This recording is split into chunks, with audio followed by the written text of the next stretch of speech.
All right, wonderful people, lovers of freedom. Good morning, good afternoon, good evening to each and every one of you. Welcome back to Exposed News TV, your one and only YouTube platform, where they giving a back-to-back updates on how things they be, on how things they share for Biafra land and beyond.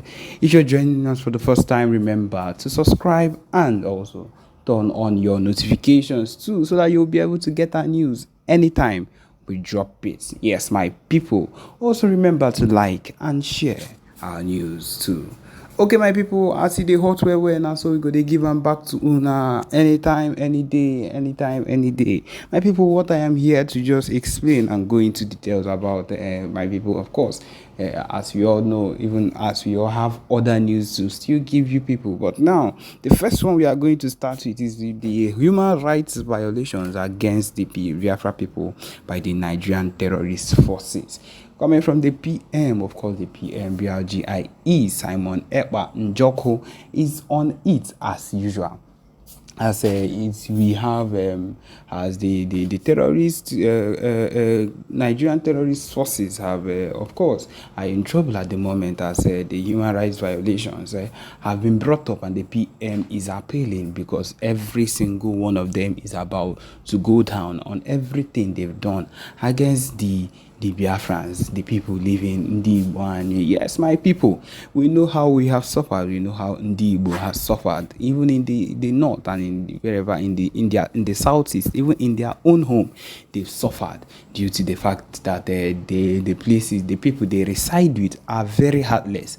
They have done things to them. They have killed them, chased them away, burnt down burnt out their properties and their livelihoods in Lagos State. It's now a routine to wake up one morning and to find out that your goods and your shops have been brought down. And if you check all of them, they are all Igbo people, and they are most of the time they come online and they say that they are asking Igbo people to leave. Where would they be without Igbo people, without the amount of shops and things that are working in Lagos and everything? But then these people keep threatening and keep treating the Igbo, treating Biafrans with so much hatred, keep treating them with an oppression. And that is why at this particular point we have come to a very big decision, and the PM has come to a very big decision, as it is right now that they are in trouble for every single thing that they have done.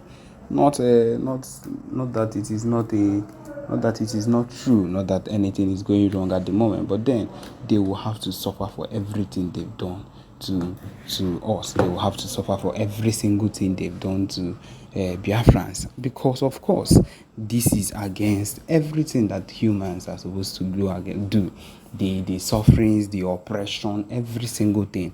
And at this particular point, Tinubu is of course panicking at the moment, because he knows the truth about everything. He knows how deep people have seen, or how deep things have gone with the oppression within the Igbo.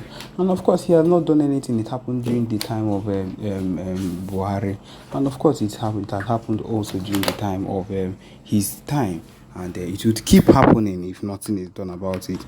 And that is why at this particular point, every single one of them are in shock because of what is about to go down concerning this whole situation of the thing. Every single one of them is about to enter into shock mode because of what is going down at the moment. None of them is going to survive it, because it is really not what they expected. They did not expect it to go this way, but of course it has ended up to be the way that it is at the moment, and they are going to regret everything they've done against the Biafrans. And that is one true thing that they would never come to understand. They will never at the end find out that whatever it is they've done, the consequences of their action is going to be clear, as it's going to cause a whole lot of problem, and they are not going to survive it. And that is the truth of the matter. Surviving it is one thing, but I'm sure it is going to be far-fetched for every single one of them, because of course the PM and every single person working for the movement would make sure that these people get the result of all their actions. They get to face the consequences of all their actions, no matter what they claim they did, no matter what they have claimed to do.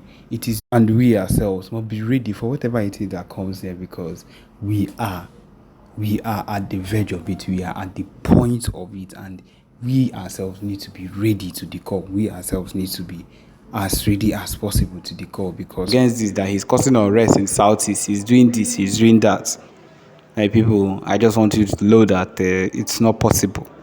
None of it is even close to being possible, because he is working tirelessly.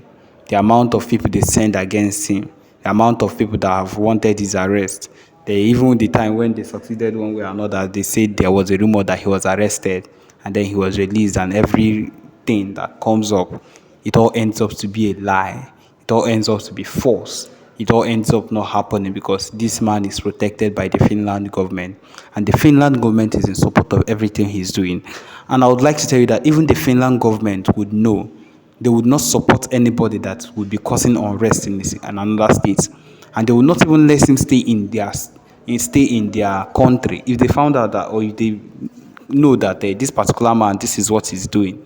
Well, they know the fight, they know the roots of every single thing, and so because of that, they are supporting him. This particular movement is not a movement that anyone can just wake up and do and go to a foreign state and stay. If you are that kind of person that you are doing that side of thing, be rest assured that the country would investigate you before allowing you to stay there, especially in a country like Finland.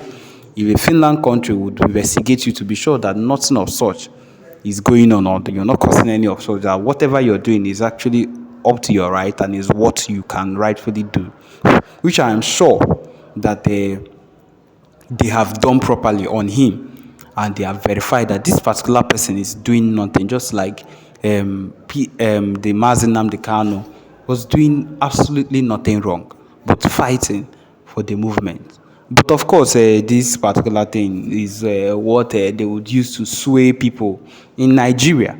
They would use to sway Igbo people in Nigeria, make them think that he's the worst enemy of all, and say so many rubbish against him. I would even come up and say that if since he's outside the country, he should come back. Mazin Nnamdi Kanu, how the few times he came back to Nigeria, the very first time he came back, they arrested him. That was the first thing they did. And you expect him or anybody fighting for their freedom to come back to Nigeria. It's not possible. If we have a history of letting people that are fighting for their nation be in the country and be safe and every other thing without getting arrested, then the possibility of them coming back or staying or being protected in their state is there. But then anytime that this set of people find themselves or get themselves in the country, they are arrested. Do you expect the PM, Simon Ekpa, not to learn from the previous things that has happened and decide to be in a state that would really, really protect him from anything that is going on?